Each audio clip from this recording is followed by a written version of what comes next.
Сегодня я хочу поделиться своими мыслями об одном важном вопросе. Прежде чем продолжить, убедитесь, что все настроено правильно, чтобы наша беседа прошла гладко и информативно. Я, конечно же, имею в виду те настройки, которые связаны с сознанием, психикой и головой, чтобы во время прослушивания не было ориентировки на эмоции и стереотипы.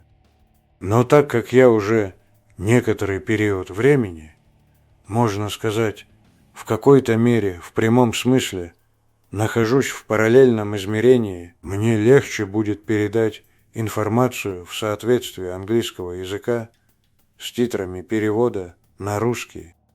А то, что касается технической настройки, я сейчас уже конкретно перешел на другую звуковую карту. Раньше я, не считая музыкальной звукозаписи, все видеотрансляции проводил через другую звуковую карту. I somehow came across this video. Тихо доживать свой век на даче, не высовываться и благодарить судьбу за то, что не дали полный срок.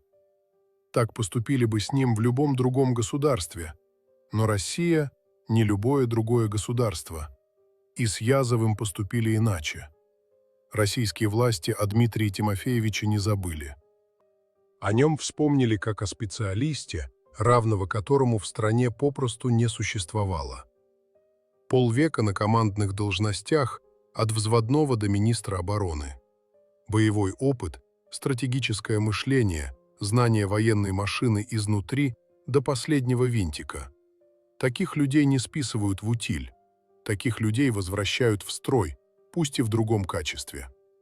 Это относится к тому, что произошло в июне 1998 года. Язов получил назначение на должность военного советника Главного управления международного военного сотрудничества Министерства обороны Российской Федерации.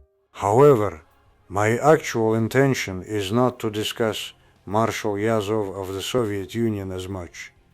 Instead, I want to delve into the foundation of the Russian Federation's military political system, and this foundation began to take shape in Russia during Yeltsin's presidency. Marshal Yazov, in fact, currently stands as one of the primary embodiments, one of the chief advisors in the construction of this military political system's foundation for the Russian Federation.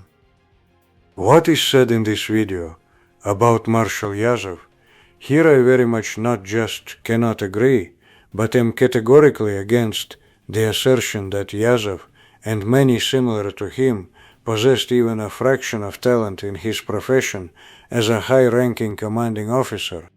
Yes, it's possible that such individuals are specialists, functioning like cogs in a machine.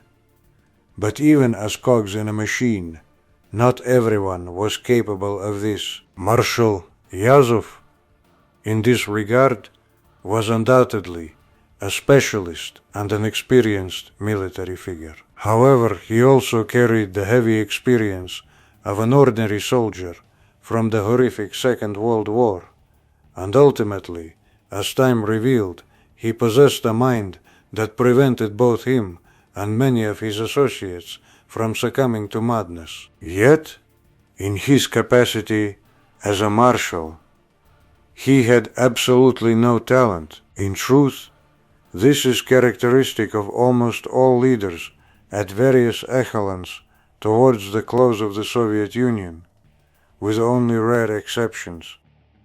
People like Marshal Yazov dragged along with them all the negative and flawed experience of the Soviet Union, believing it to be the most righteous. What's most disturbing, however, is that all those Soviet academies from which Marshal Yazov and his kind graduated merely reinforced in their warped consciousness the validity of all that mistaken, sometimes perfidious and unethical, and often incompetent experience.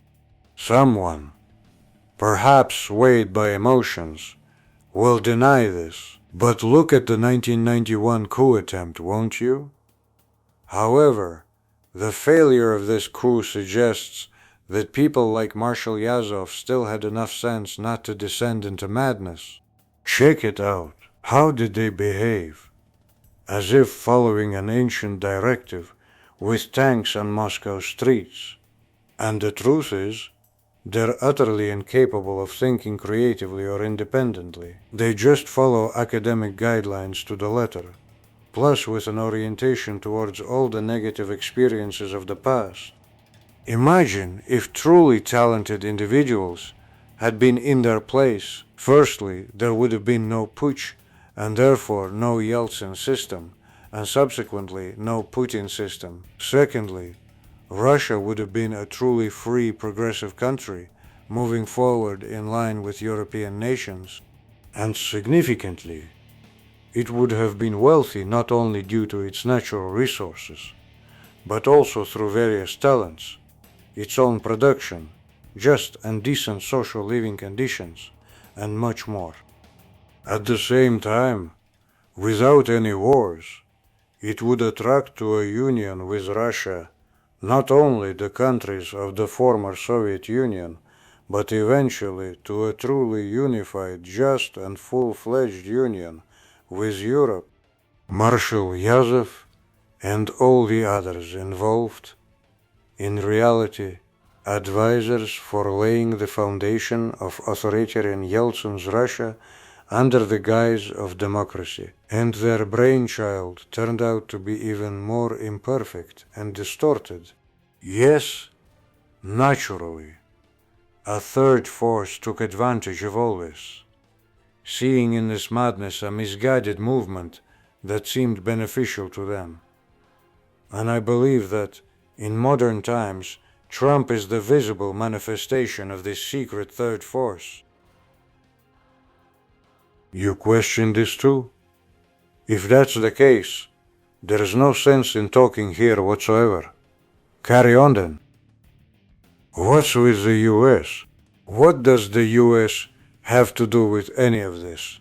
Trump and his administration, at least for the time being, are not the United States. Trump and the US are in fact entirely distinct entities, just as Netanyahu and the Jewish people are distinct.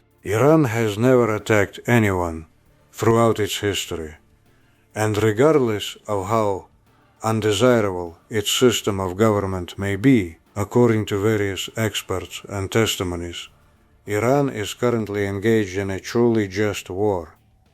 And crucially, this is now genuinely unfolding